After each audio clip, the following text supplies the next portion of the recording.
The story is called Keeper of the Rain. Now, children especially, for the whole story, I need your help. You guys have rain sticks over there.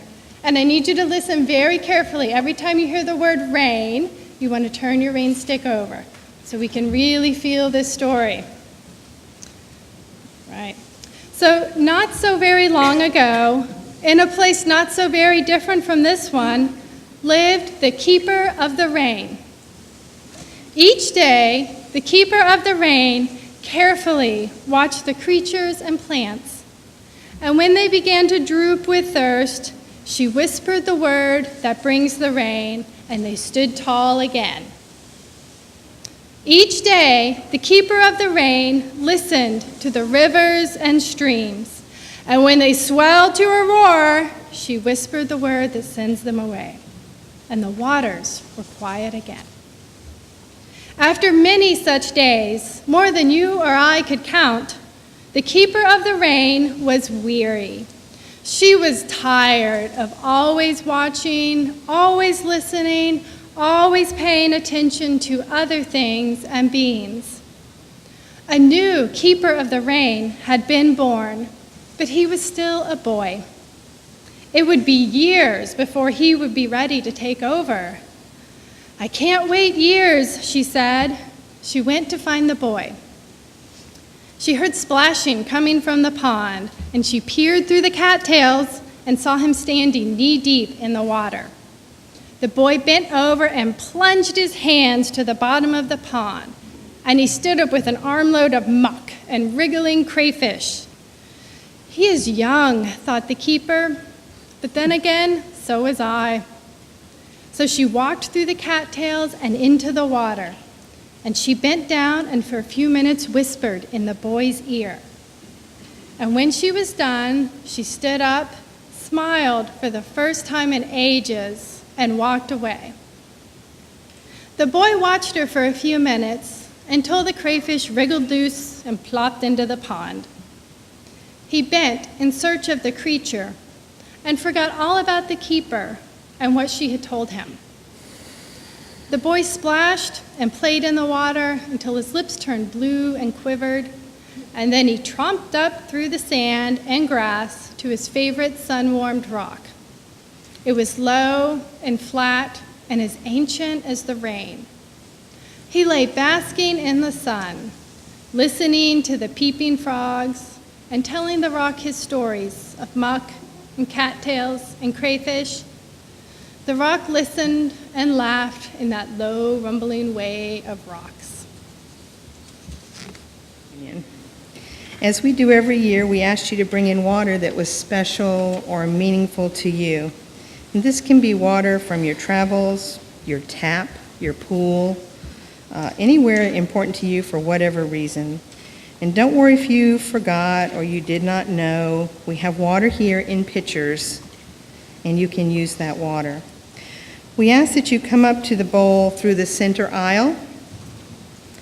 Pause for 2 to 3 seconds once you get up here to reflect on the meaning of the water, and then silently pour your water into the community bowl. You should then exit to the sides, and actually I would suggest today you exit to this side because the kids have made themselves very comfortable over here, which is good, really good. Exit to the sides, and then what we will be doing is we'll be using this water in a ritual in a few minutes. And after the service is over, I want you to feel free when you're talking to people during the coffee hour to discuss the significance of your water and what it means to you. That's the continuation of the ritual after the service is over.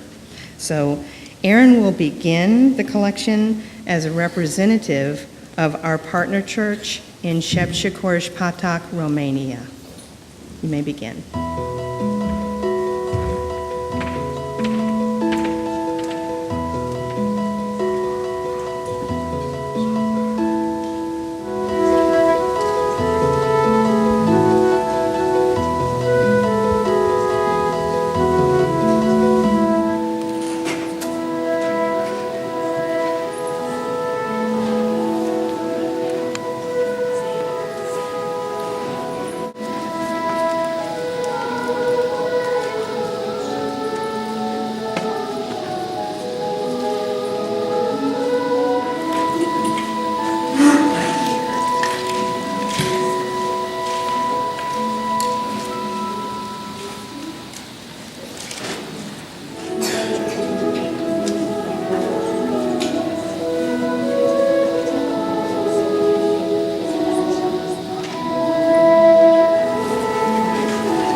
Thank you, everybody. That was beautiful. I love standing there watching the bowl filling up more and more, just as when we all come together, we fill up this space and we fill up each other. So very nice. All right, my helpers over here, we've got more stories, so listen closely. So the next day, the boy splashed and played in the water until his lips turned blue and quivered. Then he tromped up through the sand and grass to the sun-warmed rock. The boy lay basking in the sun, listening to the peeping frogs, telling his stories. And then, all of a sudden, the sky grew dark. The air became cool, and a cold, wet raindrop fell on his back. "I don't like the rain," the boy said, as more cold raindrops fell. Then he remembered the keeper and what she had told him. He spoke the word that sends the rain away. The raindrops stopped, and the sun reappeared. The boy lay back down on the rock. And each day after that, the boy splashed and played in the pond until his lips turned blue and quivered, and then he tromped up through the sand and grass to the sun-warmed rock. He lay basking in the sun, listening to the peeping frogs and telling his stories. If raindrops came, he simply whispered them away.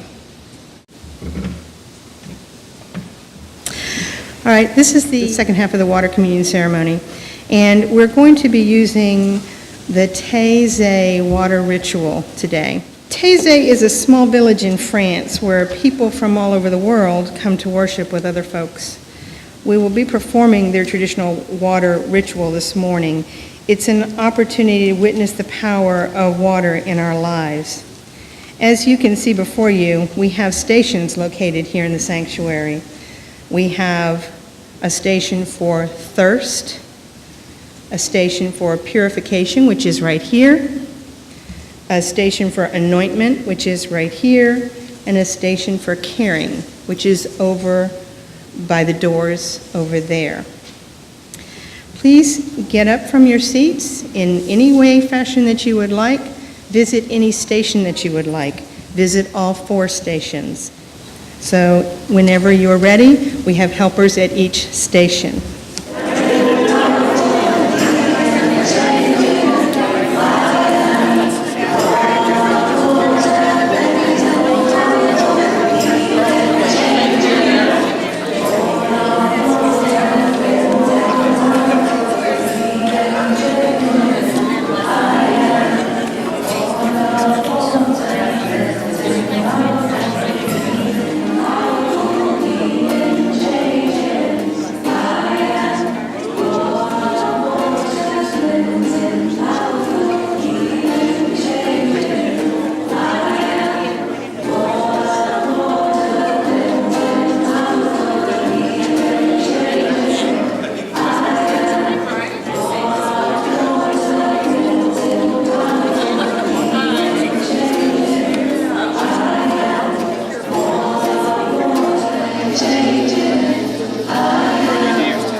Now on to the last part of our story. My helpers over here, please remember your rain sticks. There's a lot of rain in this part.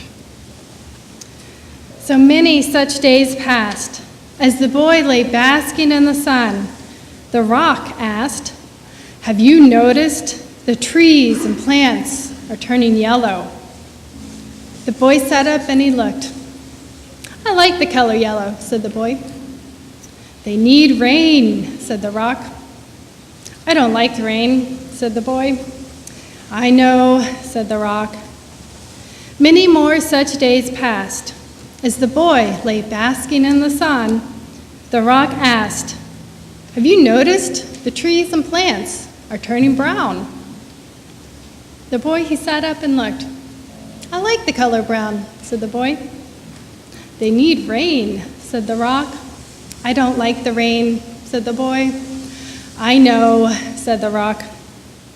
Many more such days passed. As the boy lay basking in the sun, the rock asked, "Have you noticed you have to walk further to get to your pond?" The boy sat up and looked. "Who moved my pond?" said the boy. "No one," said the rock. "The pond is shrinking. It needs rain." The boy sat and he listened. "It's too quiet," said the boy. "The frogs aren't peeping." "Frogs cannot live without rain," said the rock. "Nothing can." The boy felt a heaviness in his chest. He had no words to whisper it away. He felt the warm sun on his back that felt so good, and the weight in his chest that felt awful. Finally, he whispered the word that brings the rain.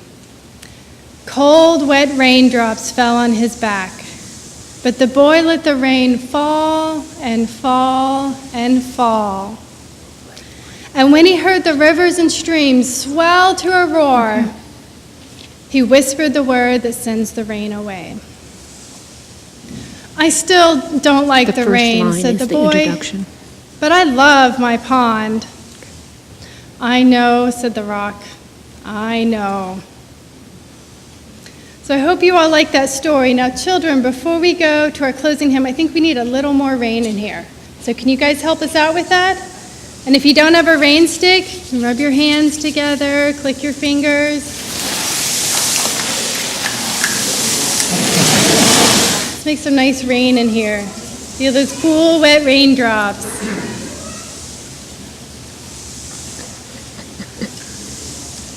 Very nice. Remember, there is no such thing as a small act of kindness. Every act creates a ripple with no logical end.